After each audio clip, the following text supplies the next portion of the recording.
Bom, em primeiro lugar, nós temos quatro ou cinco grandes tendências ou fenômenos que envolvem os Estados nacionais. Primeiro é a questão de saber sobre se existe ou não uma decadência dos Estados Unidos e o fim da sua hegemonia. Há todo um debate sobre isto. O segundo tema seria a ascensão da China, a ascensão econômica vertiginosa em termos históricos, e hoje em dia, naturalmente, com a projeção política que deve corresponder. O terceiro ponto é a questão da estagnação e fragmentação europeia. É um tema muito importante do ponto de vista dos Estados nacionais. E o penúltimo tema seria a questão da reafirmação russa, né? A nova projeção da Rússia no cenário internacional, né? Esses são os grandes temas dos Estados nacionais e a questão da inserção dos países subdesenvolvidos nos sistemas econômico, político, ideológico, militar internacional. Ao lado desses temas que interessam mais do ponto de vista dos Estados, nós temos uma série de fenômenos, de tendências. Eu vou apenas enumerar.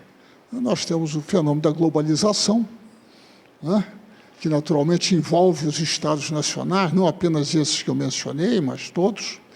O fenômeno da financeirização, né, das economias e do sistema da economia internacional, das economias nacionais.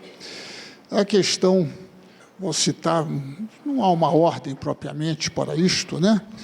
Mas nós temos a questão das migrações, né? A questão da xenofobia, do ressurgimento de movimentos de extrema-direita, né? O fundamentalismo religioso. Nós temos a islamofobia, né? A xenofobia em muitos estados, né? A intervenção militar das grandes potências. Eu diria, a intervenção sem cerimônia intervenção militar sem cerimônias das grandes potências, né? Que intervém militarmente sem muita cerimônia, né? Vão lá, aqui e acolá, intervêm, né?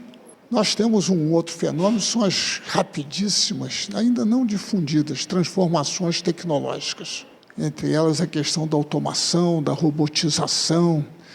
Temos um outro fenômeno que poderia até chamar de luta de classes, né? Que é o ataque em muitos países, na França, por exemplo, né? O ataque de 2 dias atrás, o fim do imposto sobre as grandes fortunas, para a grande alegria das grandes fortunas. Naturalmente que os operários, os trabalhadores ficaram muito emocionados com o fim desse imposto, né? Ficaram muito satisfeitos, né? Porque, afinal de contas, né, vai ser possível gerar empregos, né? Crescimento, que é o argumento, né? O ataque contra o trabalho no Brasil, né? Toda a reforma da legislação trabalhista não é reforma, é contra-reforma. Assim como houve a reforma protestante e depois a contra-reforma, né, extremamente conservadora, essa reforma trabalhista no Brasil é uma contra-reforma, não tem nada de reforma, não tem nada de modernidade, é o contrário. É a volta aos anos 20 no Brasil. Naturalmente, para a grande alegria dos trabalhadores. Estão muito satisfeitos com a atualização da sua legislação, né? O ataque aos sindicatos, isso se verifica em todos os países, nos Estados Unidos, na Europa em geral, no Brasil, na Argentina e muitos outros estados, muitos, né? Que é uma ofensiva muito forte do capital. Tudo isso, bem, eu esqueci de falar de um outro fenômeno muito importante, que é a degradação ambiental, que eu havia mencionado, né? Enfim, esses fenômenos, essas tendências, elas se interrelacionam, né, naturalmente, né? E também se relacionam com a situação dos Estados e a sua posição relativa, né? E a sua política externa, né? Então, esse, de uma forma geral, esse que configura um grande cenário de crises e de incertezas, porque não sabemos o que pode ocorrer enfim, em relação a esses fenômenos todos, nem temos a certeza. Ao que se juntou um grande grau de imprevisibilidade da política exterior americana. Um grande grau de imprevisibilidade, mas nem tanto. Não é tão imprevisível, é muito imprevisível na retórica, mas na prática não é. Esses temas todos, né, que poderiam ser, mencionar talvez alguns aspectos de cada um deles, né? Por exemplo, vamos começar com a hegemonia ou decadência americana, né? Se existe uma decadência e uma perda de hegemonia dos Estados Unidos. Bem, nós temos que os Estados Unidos são o único país do mundo com interesses globais, realmente globais, e não apenas regionais, né? É o único país do mundo que tem interesses globais, né? Que tem mais de 700 bases militares no exterior. No exterior, porque nos Estados Unidos são outras 700 bases militares. É a maior frota de aviões, a maior frota de navios nucleares, de submarinos, de mísseis, naturalmente que estão todos no momento sob a ameaça de quem? Da Coreia do Norte, a poderosíssima Coreia do Norte, né?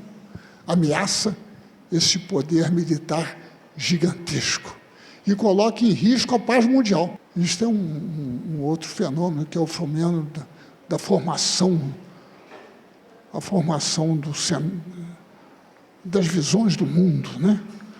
Então, digamos, a CNN interpreta a situação da Síria, a situação dos Estados Unidos, a situação da América do Sul, e nos dá uma interpretação, naturalmente, como todos os senhores sabem, imparcial, totalmente imparcial, sem a menor dúvida. Nós não vamos julgar que há nenhuma parcialidade nisso, porque seria um absurdo da nossa parte achar que a imprensa pode ser parcial. Não é, senhor jornalista? Não é? Imagine, né? Isso é uma coisa impossível, né?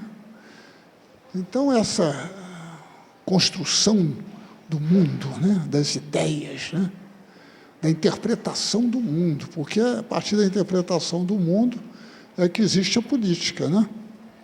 Interpretação da sociedade, da economia, do sistema político, né? Muito bem. Então, nessa questão da decadência americana, temos que levar em conta que os Estados Unidos, que perdeu percentual no PIB mundial, claro, depois da Segunda Guerra, os Estados Unidos tinham um percentual do PIB mundial elevadíssimo, é óbvio. Todos os demais países industriais estavam destruídos. Outros países não eram países, eram colônias. Todos os países da África eram colônias. Muitos dos países da Ásia, né? Então, o percentual de força econômica dos Estados Unidos em termos mundiais era muito mais elevado, isso é óbvio, né? Mas, se levarmos em conta a rede de empresas multinacionais que existem, principalmente americanas, no mundo, é algo extraordinário. Então, por exemplo, aqui no Brasil, todas as empresas que terminam com a palavra, não, nem todas são americanas, algumas são alemãs, outras são francesas. Mas, por exemplo, todo o parque automobilístico brasileiro de que tanto nos orgulhamos é estrangeiro. E uma parte dele importante americana, né? O Ford, qual a marca do seu carro? Não tem carro. Um Renault, estrangeiro. Não é americano, mas é estrangeiro, né? É presidido por um brasileirinho, né? um tal de Gosne, né? É presidente da Renault. Que orgulho! Como eu estou orgulhoso de ter um brasileiro presidente da Renault. Eu sinto um orgulho muito profundo por isso, sabe? Fico muito orgulhoso, principalmente pela família dele e pela conta bancária dele, né? Fico muito satisfeito, né? Naturalmente. São cidadãos do mundo, cosmopolitas, né? Que trafegam de uma empresa multinacional para outra, né? São cidadãos do mundo. O Brasil, para eles, é uma ficção. É uma coisa longínqua, cheia de palmeiras, praias, né? É verdade? Surfistas, né? Coisa desse tipo, né? É assim que é a visão deles do Brasil. Então, os Estados Unidos é o que tem a maior rede de empresas multinacionais do mundo. Basta ver a lista das maiores empresas do mundo, publicada pela Forbes, e outras, e a maior parte das empresas são americanas. E mesmo aquelas que não são, não têm a mesma penetração internacional, que corresponde a uma enorme influência política. Enorme. Influência política nos países em que estão, porque, enfim, são importantes empresas, empregam muitas pessoas, enfim, né? Tem uma importância na economia local muito grande, né? Muito bem. Depois, os Estados Unidos têm a moeda de reserva, né? Tem a moeda de reserva das transações internacionais, e a moeda de reserva dos tesouros, e a moeda de transações internacionais. A maior parte das transações internacionais, a maior parte, de longe, essas transações são registradas em dólar. Recentemente, a China declarou que ia registrar as transações de petróleo em yuan. Causou grande preocupação. Os Estados Unidos também têm uma influência enorme sobre os organismos internacionais, sobre a ONU, sobre o Fundo Monetário, sobre o Banco Mundial, sobre, enfim, todo o sistema das Nações Unidas tem enorme influência, inclusive porque pagam a conta. Os Estados Unidos pagam cerca de 25% do orçamento da ONU, central, né? Mas dos outros organismos, a Organização Mundial de Saúde, da FAO, devem ter um percentual, eu não sei o percentual, mas deve ser muito elevado. Os Estados Unidos têm o domínio da língua franca, que é o idioma inglês, né? O idioma inglês, que é a linguagem dos negócios e a linguagem da cultura hoje em dia, né? O cinema, a televisão, a internet, e assim por diante. Então, falar em decadência americana é muito arriscado, não é muito conveniente. Os chineses sabem disso, são muito cautelosos, sabem com quem estão falando. Já ouviu falar nisso? Sabe com quem está falando? Sabe com quem está falando, pô. É um negócio complicado, pô, né? É um poder muito grande, muito grande. E a sua capacidade de inovação e de atração de cérebros, né? De todos os países do mundo. Quando você vai ler a lista de prêmio Nobel americano, muitos são estrangeiros. Muitos. São pessoas que são atraídas pelo sistema de ensino americano e de pesquisa, se radicam lá e passam a contribuir para o dinamismo da sociedade americana, e não dos seus países de origem. Me congratulo com eles, assim como com Gosling, me congratulo também com eles. De vez em quando, nossos jornais apresentam uma pessoa que se chama Schwarzman. Não é Schwarzman, porque ele é professor de Chicago. O selvagem chegou até a terra do homem branco e lá triunfou. E dizem que ele é chefe do departamento de economia, o que não tem nenhum significado, como nós sabemos, na vida acadêmica. O chefe de departamento é uma função importante, mas é uma função principalmente de administrar o departamento. Não quer dizer que signifique uma superioridade técnica em relação aos outros do departamento. É um professor de economia de uma grande universidade, né? Então, eles têm a capacidade de atrair os cérebros, né? Os jovens. Isto começa lá aprendendo inglês, né?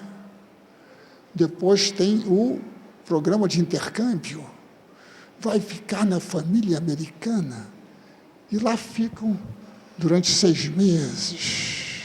Não tem nada que não seja planejado, né? É tudo cuidadosamente organizado. Não é numa família qualquer que o sujeito vai, não. Vai para uma coisa organizada, para uma escola organizada.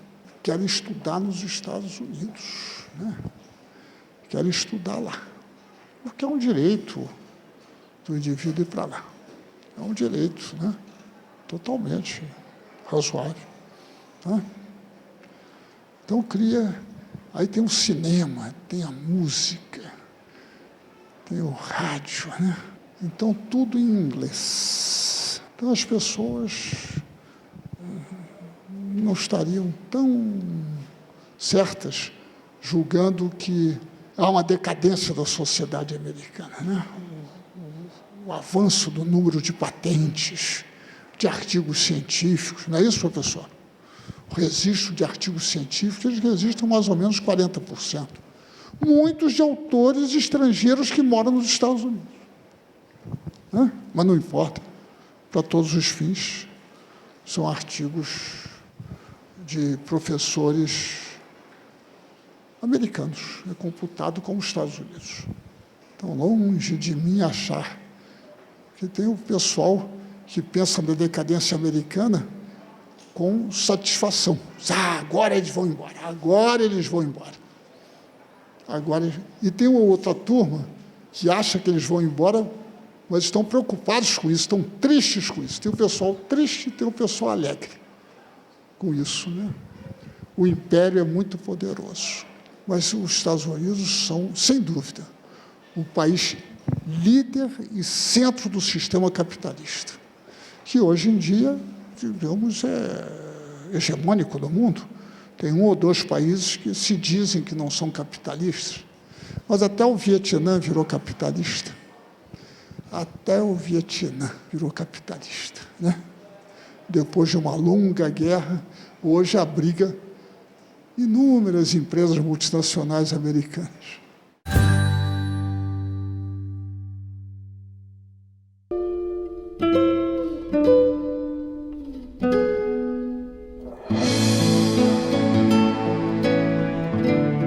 TV Suprem. Para uma nova consciência, uma nova televisão.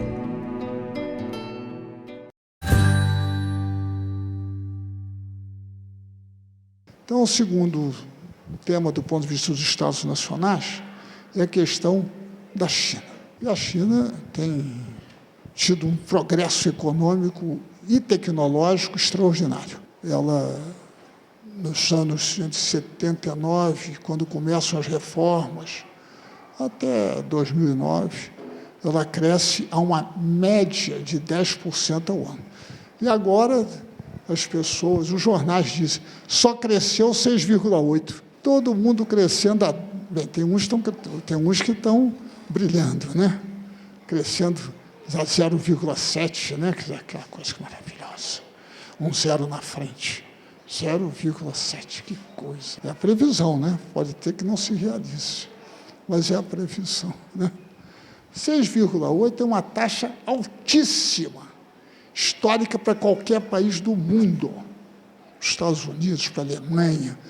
O milagre japonês chegou a 10%, qualquer coisa assim. Mas 6,8%, na situação atual de crise econômica, é uma taxa fantástica, né?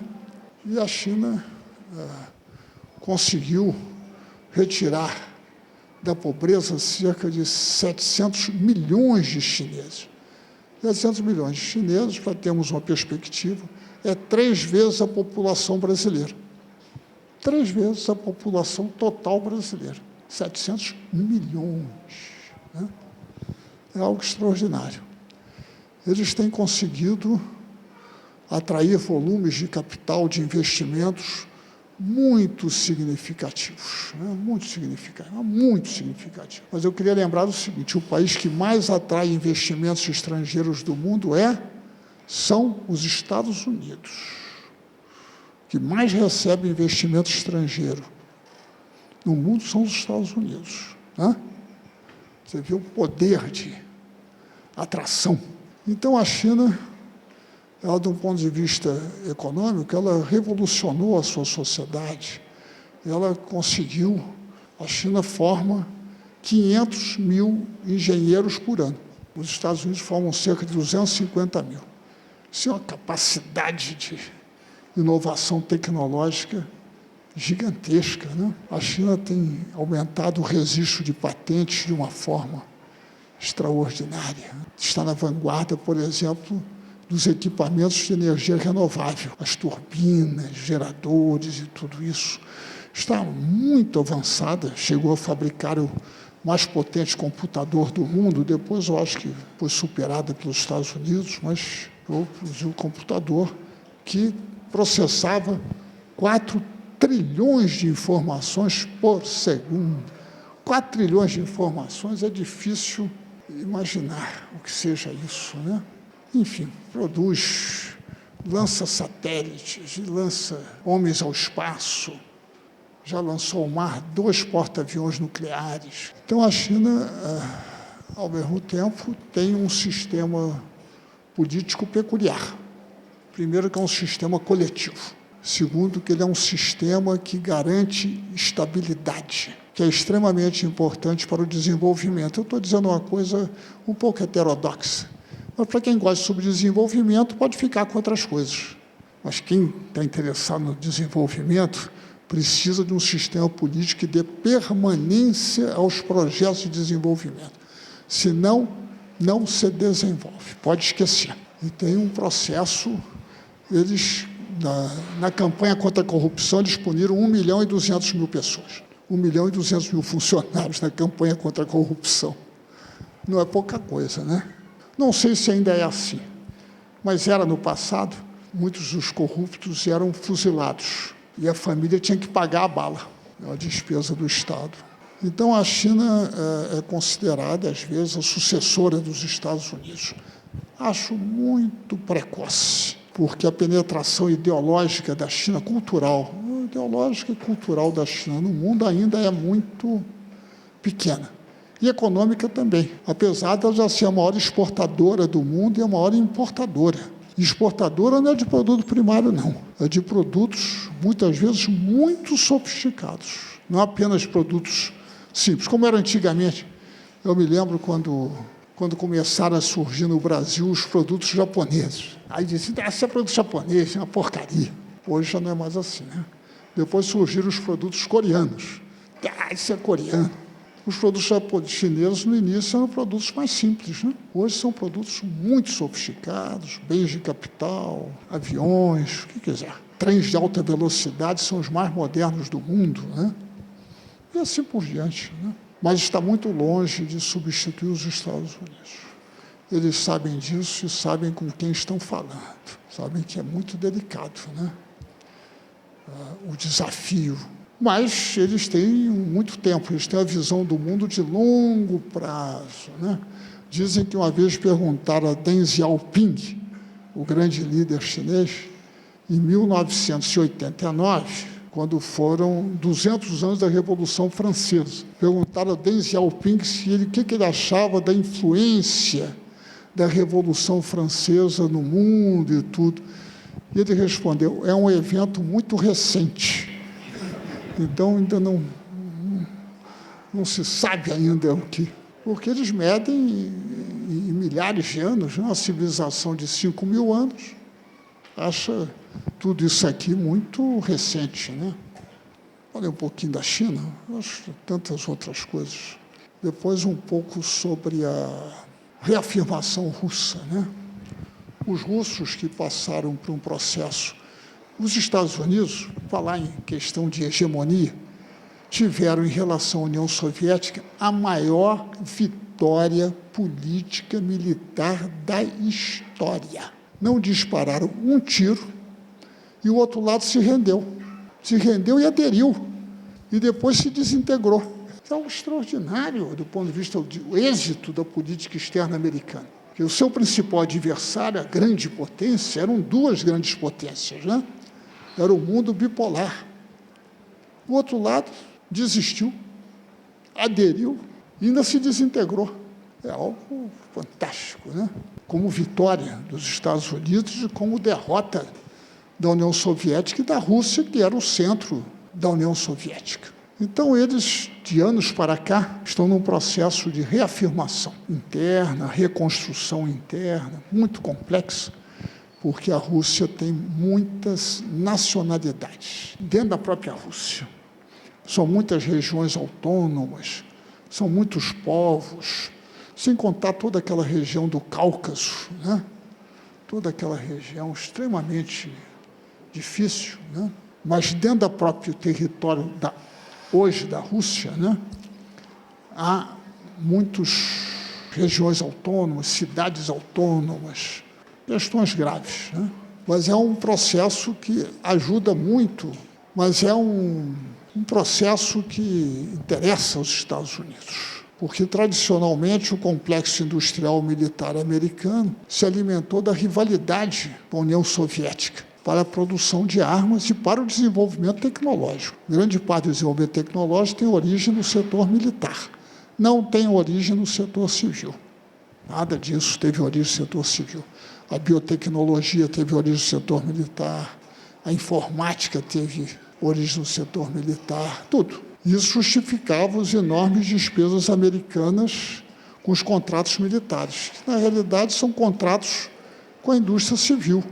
E quando se contrata a construção de um porta-aviões ou um submarino, se fazem contratos que atendem à indústria siderúrgica, à indústria ótica, à indústria de computadores, atende a isso, né? Não existe propriamente uma... A indústria militar, no fundo, ela tem a sua origem na área civil, né? Basta pensar um pouco que a gente vê que é assim, né? Para uma usina siderúrgica, tanto faz fazer uma chapa para uma encomenda que vai resultar num porta-aviões, como fazer uma chapa para construção civil. Para a indústria siderúrgica, não tem nenhuma importância.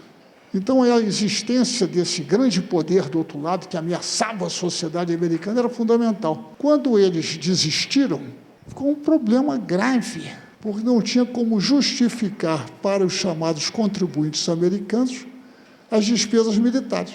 Não tinha como, não tinha mais inimigo, o outro lado tinha aderido, mas nada como o ataque às torres, né? O ataque às torres foi muito providencial, porque aí criou um inimigo interessante, porque você não pode derrotá-lo nunca, que é o terrorismo. O terrorismo é um inimigo difuso, né? Você pode acusar qualquer Estado de apoiar o terrorismo. Você pode acusar. Você diz, olha, tal Estado apoia o terrorismo. Aí, pá, vai lá e bombardeia aquele Estado, né? Mas não resolve. Isso não se resolve por aí. Então, essa reafirmação russa, que se revelou no caso da Crimeia, né? E assim por diante, né? Dos acordos entre a Rússia e a China, o acordo de construção da chamada Eurásia, os acordos de fornecimento de matéria-prima à China, grande consumidora, né? De metais, a criação da Organização de Cooperação de Xangai, juntamente com a China e com outros países da área, né? Enfim, então, mas é um fenômeno importante, porque a Rússia passa a exercer um papel nas crises do Oriente Próximo, nas crises dos diferentes países, né? Seu apoio ao Irã. Mas, recentemente, um fato muito interessante foi a compra de armas russas pela Arábia Saudita. A Arábia Saudita comprou 3 bilhões de armas dos russos, que é algo de grande importância, porque muitos dos países, não todos, mas muitos dos países árabes, produtores de petróleo, em geral exportam o petróleo e compensam o seu balanço comercial com os Estados Unidos com a compra de armamentos. Em resumo, exportam o petróleo e importam dos Estados Unidos armamentos sofisticadíssimos, que não tem nenhuma utilidade prática, mas... Muito bem, então depois temos a questão da Europa. Que saudades da colônia, do tempo colonial, era tão bom. Você está ali na colônia, né?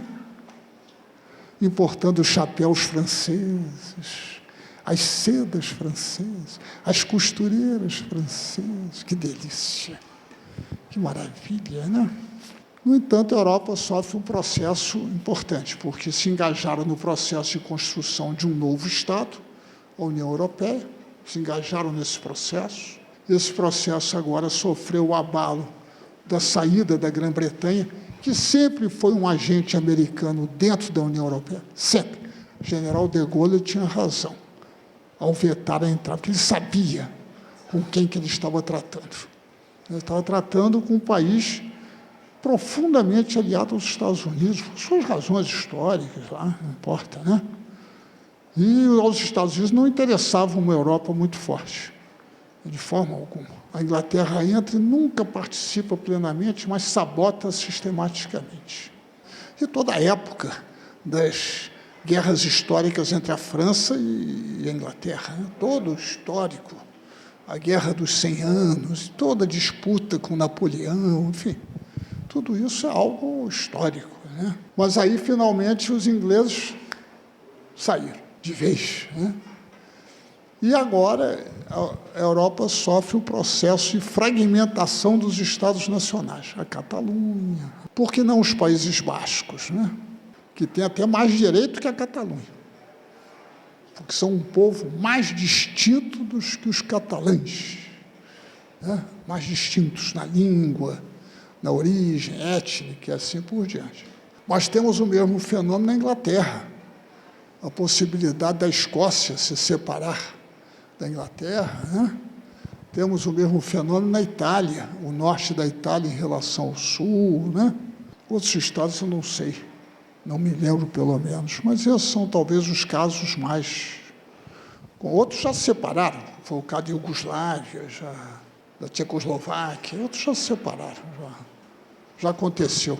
Nesses estados, a União Europeia caiu na armadilha e resolveu seguir a orientação americana de incorporar os estados da Europa Oriental, que hoje são os mais conservadores dentro da União Europeia, e onde há o surgimento de movimentos de extrema-direita, governos de extrema-direita. Não é à toa que muito colaboraram durante a Segunda Guerra Mundial, né? Muito colaboraram, né? Daí a existência desses movimentos. Um dos países onde há um movimento antissemita mais forte, não há um judeu mais lá, que é na Polônia. Não há mais judeus, foram todos ou mortos, ou fugiram, etc. E há um movimento antissemita na Polônia. É uma coisa extraordinária, fora de qualquer entendimento, mas existe. Então, a Europa está diante de uma situação de estagnação econômica relativa por causa do domínio alemão sobre a economia europeia, através do Banco Central Europeu, né? Que são políticas de austeridade, estão liquidando com a Grécia, liquidando com a Itália, com as taxas de desemprego dos jovens vão a 40%, 50%. Isso, naturalmente, tem repercussões sociais muito importantes, né? Violência e tudo, enfim, desespero. Esse domínio alemão sobre a Europa. E o presidente Macron, que gosta da Alemanha, isto é, gosta das políticas de austeridade ali, tudo. Então, nós temos depois... Temos a questão da inserção dos países subdesenvolvidos, que nos interessa no sistema internacional, que eu vou tratar mais adiante um pouco. Temos aqueles fenômenos todos que havia mencionado, grandes tendências da globalização, né? A globalização não tem nada de natural. Só fazer esse pequeno comentário, tem nada de natural. A globalização é um fenômeno de abertura de mercados, que interessa as grandes empresas multinacionais, não interessa a padaria da esquina, né? A padaria da esquina não está interessada na globalização. Quem está interessado na globalização são as mega empresas, né? Na verdade, multinacionais extremamente poderosas que desejam, no processo de expansão das suas atividades, penetrar em todos os mercados, isso é, eliminar barreiras ao movimento de bens, ao movimento de capitais, a proteção dos investimentos estrangeiros, uniformização da legislação, que facilita a operação, né? Quando você uniformiza a legislação dos países, facilita a operação da empresa, né? Porque fica tudo parecido ou igual, né? Então, esse único comentário, não existe globalização como um fenômeno natural. Globalização foi imposta no sentido, foi um projeto das grandes potências econômicas, principalmente nos Estados Unidos, que começam destruindo o quê? Destruindo o Império Francês e o Império Britânico. Os americanos estavam por trás da operação que levou à dissolução do Império Britânico e do Império Francês, bem, e de outros menores, belga, etc., né? Estavam lá por trás para poder entrar com mais facilidade. Financiaram vários movimentos de independência e foram grandes advogados do movimento anticolonial, né? E os estados ajudam as suas empresas, fazem pressão, criam organizações internacionais como a Organização Mundial do Comércio, né? Trabalham através do Fundo Monetário Internacional, trabalham através do Banco Mundial, para impor justamente a abertura de mercados e a sua uniformização. Esse é o único comentário que eu faço sobre a globalização. Mas a globalização deu na desregulamentação, a desregulamentação deu na crise de 2008. A desregulamentação de tudo, mas especialmente do setor financeiro. Deu na crise de 2008, que estamos aí sofrendo os efeitos, né? E deu na financiarização da economia dos países desenvolvidos, dos países subdesenvolvidos, do Brasil. Nós temos um fenômeno extraordinário, que é a predominância do setor financeiro dos Estados, todas as economias. Isso é uma preocupação geral no mundo, né? Isso faz com que uma grande parte da produção ela é sugada pelo setor financeiro através das altas taxas de juros e da dívida pública. Elas fazem os governos se endividarem, os governos, para pagar a dívida pública, fazem o quê? Cobram impostos. No caso do Brasil, 48% do orçamento, portanto, 48% dos impostos, são destinados ao pagamento de juros da dívida pública, que o próprio Estado aumenta através das altas taxas, no caso brasileiro, as altas taxas Selic. Nos outros países, não. Nos países, a taxa dos títulos públicos é 1%, 2,5%. Aí nós temos os fenômenos, talvez dos mais importantes no longo prazo, que é a degradação ambiental. A degradação ambiental tem uma causa econômica, que é o uso de combustíveis fósseis. Não são os passarinhos. Não se preocupem com os passarinhos, nem com o número de espécies que desaparecem. Tudo isso, lá no fundo, é o uso de combustíveis fósseis, que leva ao aumento dos gases de efeito estufa na atmosfera, que leva ao aumento da temperatura. E este aumento da temperatura pode ser irreversível, a partir de um aumento de 2 graus, em relação ao início da Revolução Industrial. As duas maiores economias do mundo têm como base o carvão. Não é como base, estou exagerando, mas como grande importância na sua geração de energia, combustíveis fósseis, os Estados Unidos e a China. Então, para eles, é muito importante, porque é o combustível mais barato. As outras formas de geração de energia são mais caras. Então, isso não interessa às empresas ter energia mais cara. Aqui no Brasil, nós que tínhamos uma matriz energética muito limpa, fizemos o favor de criar uma série de usinas termoelétricas num sistema que o senhor, que veio de tão longe, conhece, maravilhoso, chama-se Take or Pay, que é o seguinte: ou você consome, ou mesmo se não consumir, também paga. Não existe negócio melhor, né? Se você, mesmo que não haja fornecimento, o Estado tinha que pagar. A degradação ambiental decorre disto só. Não decorre porque você deixa a sua torneirinha ligada, não. No Brasil, 70% do consumo de água, sabe onde é que vai? Para a agropecuária. para o agronegócio. Já viu o professor Ulisses Riedel? Agro é pop, agro é tech. Isso é um escândalo, querendo convencer o país, que já é, a se tornar cada vez mais um produtor de produtos primários. Então, a degradação ambiental é só isto. Eles ficam enganando a gente. Fecha a torneira, aí fecha a torneira, fecha a torneira. 70% da água consumida no Brasil é na agricultura. E outra parte enorme é consumida pela indústria, porque a indústria usa muita água, a mineração usa muita água, e assim por diante, né?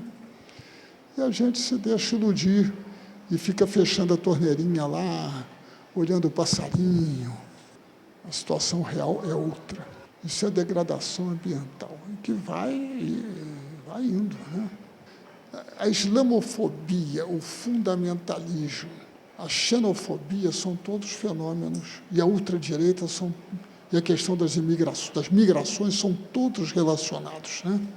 Mas existe um movimento muito forte contra as comunidades de imigrantes, na grande maioria de origem muçulmana, né? Islâmica em geral, né? Ao mesmo tempo, os movimentos de extrema-direita são contra os imigrantes são islâmicos, então e existe a violência em torno de tudo isso, né? São as reformas todas que estão ocorrendo no mundo todo, em geral, contra o trabalho. Enfim, reformas tributárias a favor do capital, reforma da legislação trabalhista a favor do capital, reforma previdenciária a favor do capital.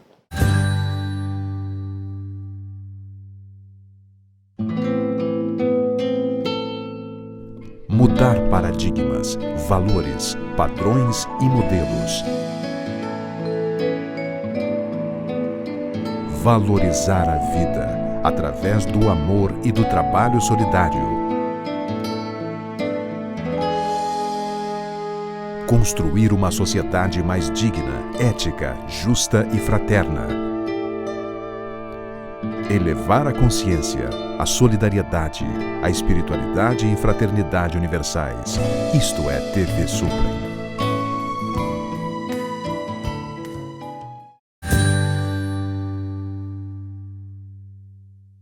Isso tudo, esses fenômenos e a situação dos Estados, se encontram no seio de um sistema internacional.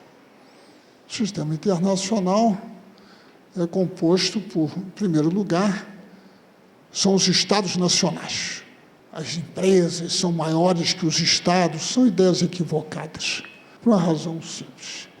Só o Estado pode criar normas, só o Estado pode implementar normas, só o Estado pode punir, as empresas não.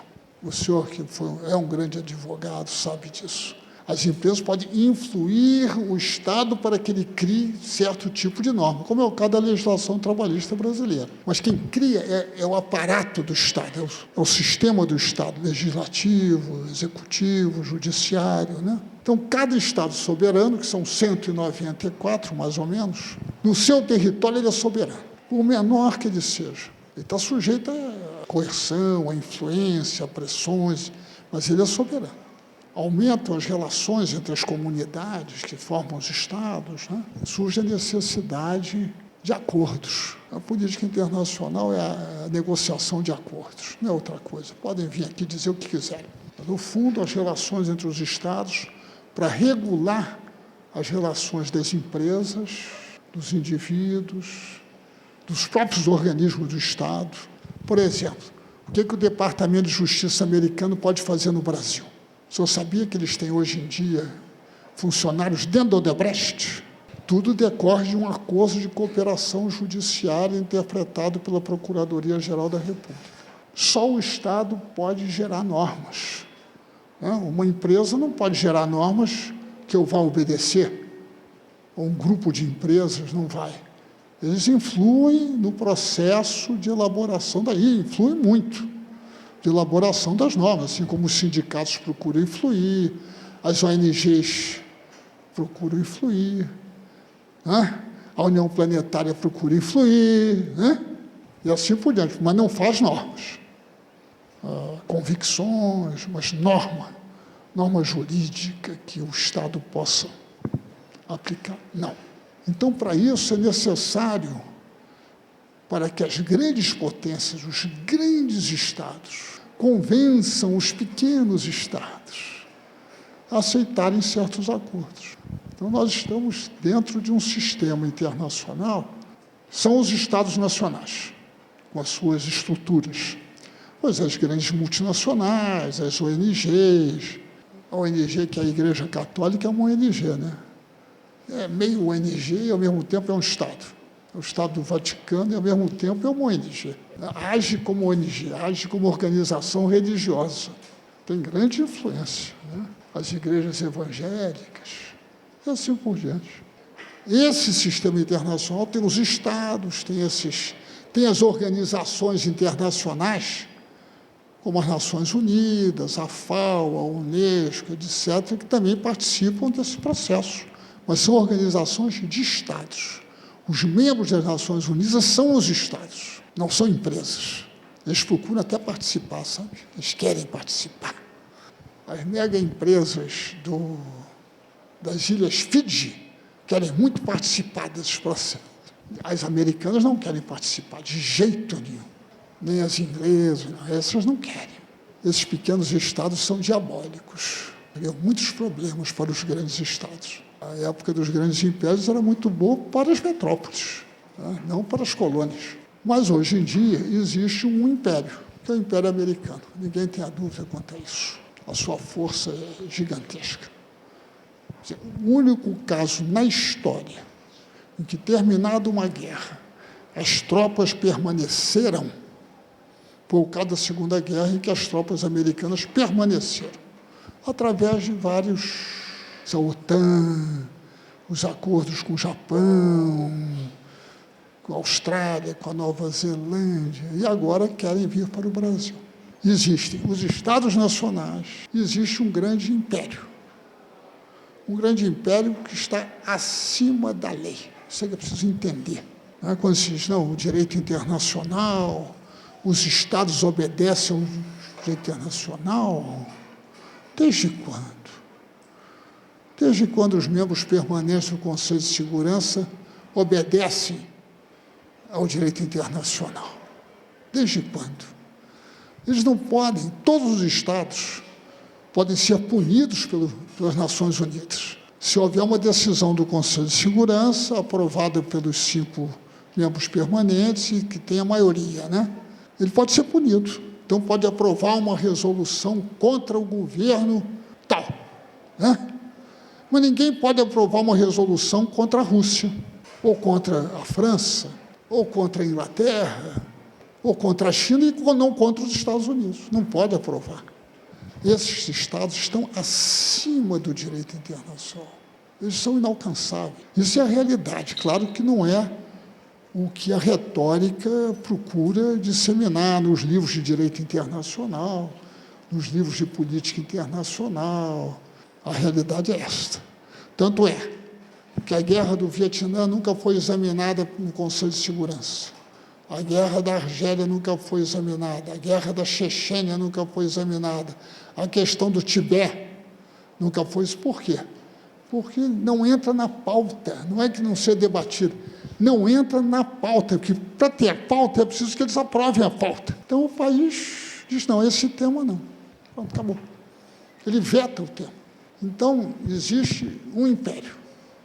Você tem clareza sobre isso. Esse império, quando vê uma província rebelde, ele se preocupa. Ele procura enquadrar esta província. Então, enquadraram a Líbia. Destruíram também, né? Destruíram totalmente o país, né? Mas isso não tem nenhuma importância, porque na reconstrução, quem é que vai fazer a reconstrução? As grandes firmas de construção. Aquelas estradas que foram destruídas, se forem reconstruídas, serão as grandes firmas que farão a reconstrução. Claro que morreram alguns milhares de pessoas, mas, por favor, professor Ulisses, o que são algumas poucas milhares de pessoas para as mega empresas? Nada. Então, tem lá a Coreia do Norte, uma província rebelde, está ali. A Síria, uma província rebelde. Então atacam, bombardeiam, matam centenas de milhares de pessoas, destroem o país, né, para controlar aquela província rebelde. Né? Então nós temos nesse império, né, temos uma metrópole, uma falta de habilidade, porque eles fazem isso, sempre fizeram isso de uma forma sutil. Então nós temos um sistema mundial que funciona assim. E aí chegamos ao final, que é o início, né? O início do tema, que é a inserção internacional. Né? Falamos um pouco sobre as crises, não todos os aspectos. Né? E aí a inserção internacional do Brasil. Né? Muito bem. Eu queria dizer primeiro, o Brasil não é um país normal. É um dos maiores países do mundo, em termos de território. É um dos maiores países do mundo em termos de população. É um país que não sofre movimentos secessionistas, quer dizer, uma só língua, né? Um só idioma. A Índia tem 800 principais. Não há ainda, né, conflitos religiosos mais intensos. Ainda. Mas não há.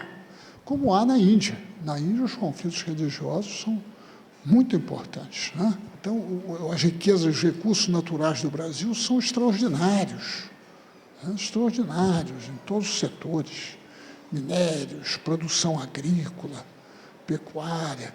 A própria indústria extremamente desenvolvida em termos comparativos com qualquer outro país. É um país urbanizado.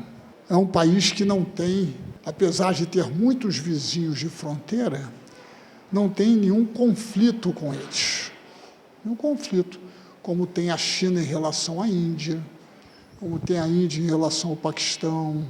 Muitos países têm fronteiras difíceis. Né? O Brasil, Israel é um caso muito distinto. Você não fale aqui do povo eleito. A crise do terrorismo está lá, não está em outro lugar. Então, o Brasil não é um país normal. Ele não é um país de dimensões médias, é um país de grandes dimensões. Né? Então, ele tem o potencial para ser uma grande potência. Depende do seu desenvolvimento. Mas o desenvolvimento econômico, né, que é a utilização eficaz dos seus fatores de produção, do trabalho, dos recursos naturais e do capital. São os 3 fatores de produção: recursos naturais, trabalho e capital. A tecnologia não é um fator de produção. Ela não existe no ar. Se alguém conseguir pegar uma tecnologia no ar, me avisa, viu? Porque eu também quero pegar a tecnologia que está aí no ar. Não. A tecnologia está embutida nos bens de capital e nas pessoas. O conhecimento tecnológico. Mas não está no ar. Então, é extremamente importante o desenvolvimento dos fatores de produção, para que eles sejam mais eficientes, mais produtivos. Para isto, é preciso ter uma visão do Brasil. Nós estamos hoje em luta no Brasil, entre 2 visões do Brasil estão em luta. Uma, que é uma visão tradicional, que diz, olha, o maior problema do Brasil é a inflação. Essa é a visão tradicional. É preciso equilíbrio fiscal. Esse desequilíbrio ocorre por causa do Estado. Então, é preciso reduzir o Estado. E a iniciativa privada resolverá todos os problemas brasileiros. Todos. Tem muito pobre, a iniciativa privada vai resolver. Tem muita gente sem saúde, a iniciativa privada vai resolver. Né? Tem problemas de transporte, iniciativa privada. Isso é uma visão tradicional. Desde que o Estado não atrapalhe. Agora, iniciativa privada, de preferência estrangeira. Porque a nacional nós sabemos, esse empresário nacional é tudo malandro, né? Insinuam, né? O empresário nacional é malandro, mas o empresário estrangeiro, o estrangeiro é uma coisa maravilhosa. Um homem fino, de gravata, sim, educado, fala inglês. E eles não vêm aqui para explorar nada. Eles vêm aqui para colaborar com o nosso desenvolvimento. Só, mais nada. Isso é uma visão da sociedade, em resumo, é muito resumida. Então, dentro da corrupção ali à parte, também se acabar com o Estado, acaba com a corrupção, porque as empresas privadas não têm corrupção. A outra visão é o seguinte, parte de uma outra visão do Brasil. No Brasil, caracterizado pelas suas disparidades sociais. Foi um número enorme de pessoas em situação de pobreza. São 53 milhões de pessoas que recebem o Bolsa Família. Isto é, tem um rendimento inferior a R$ 182 por mês. São 53 milhões. É um quarto da população do país. A renda média da força de trabalho é R$ 2.000, a média, que inclui os que ganham muito, né? Uma grande parte da população, até agora, nem sei como é que vai ser, não tem carteira de trabalho. Significa assim, não é protegida pela legislação trabalhista. O senhor, que é um grande advogado trabalhista, sabe disso. É verdade? É verdade o que eu estou dizendo? Absoluta. Quem não tem carteira de trabalho não é protegido pela legislação. Só tem que eles vão acabar agora com a carteira de trabalho, possivelmente, né? Tudo indica que vão acabar com isso, porque não vai ter direito à previdência, então não precisa ter. Já liberaram os horários e tudo, enfim. Vão acabar até com a justiça do trabalho. Estão pretendendo. Então, parte desse princípio, as grandes disparidades. O segundo característica é as grandes vulnerabilidades econômicas, tecnológicas, militares, ideológicas, né? A ideia dessa visão é de que você precisa ter um Estado, não é só o Estado, não é o Estado total, não. Você precisa ter a colaboração do Estado, da iniciativa privada brasileira, da iniciativa privada estrangeira, porém disciplinadas todas. E o Estado para criar a infraestrutura, para garantir a organização do mercado de trabalho, para garantir a regulamentação que estão destruindo. Que portaria bonita, hein, doutor Ulisses? Hein? Portaria número 1 do trabalho escravo. Que coisa! Até o Supremo despertou. Um escândalo internacional. Escândalo internacional. A OIT condenou, uma coisa extraordinária. E eles, como disse o ministro da Agricultura, disse, porque eu vi ontem na televisão, ele declarou, uma semana ou duas atrás, que era uma reivindicação histórica da bancada ruralista, que tem 200 deputados, 200, metade da Câmara, que tem 500, tem 200, é quase metade. Então, uma reivindicação histórica permitiu o trabalho em condições análogas a de escravo, né? Então, é importante que o Estado organize o mercado de trabalho, garanta que ele aperfeiçoe. Então, todos os programas de saúde, de educação, de mobilidade urbana, tudo isso são programas que organizam o mercado de trabalho, tornam o mercado de trabalho e o trabalhador mais capaz de ter um salário melhor, claro. Porque a regulamentação do lucro das empresas. Veja, os bancos têm lucros aí, por que os lucros são 30% acima do ano anterior?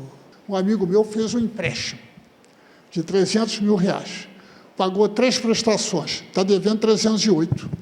Perplexidade. Foi lá no banco, tentou descobrir, não, porque tem não sei o quê, que tem despesas, está devendo 308. Fez o empréstimo, pagou 3 prestações, 3 meses atrás. Então, é preciso um modelo de Brasil que parta dessa visão de uma sociedade desigual, das disparidades de gênero, das disparidades de origem étnica, das disparidades entre as periferias das cidades e os centros ricos, disparidade de riqueza, de renda, né? Outro dia publicaram aí nos jornais que 6 brasileiros, não foi isso? A metade da população, 6 brasileiros. Não ocorreu a Receita Federal perguntar como conseguiram juntar tanto dinheiro? Então, o sistema tributário de impostos regressivos, né, é uma coisa extraordinária. Enfim, então nós temos, essa é a luta que estamos no momento. O modelo número 1 é o modelo que está sendo implementado pelo atual governo, que leva a uma inserção internacional dependente, porque ele não é um modelo que visa o desenvolvimento do país. Ele é um modelo que atende às reivindicações históricas feitas historicamente sobre o Brasil, de desregulamentação geral, liberdade geral para o capital diante do trabalho, desregulamentação ambiental, e assim por diante, né? Então, é um modelo em que aquela província que teve um pequeno momento de autonomia, né, está sendo enquadrada, mas muito sutilmente. O próprio governo faz isso. Os senhores veem que o império é muito forte, não é pouco forte, não. Outros, com outros estados, com outras circunstâncias, né? Mas, em geral, é isso. Liberdade de acesso aos recursos naturais, liberdade de acesso ao mercado de trabalho, à exploração da força de trabalho, impostos favoráveis ao capital, redução do tamanho do Estado. Isso está acontecendo até nos próprios Estados Unidos, né? Isso é um movimento geral.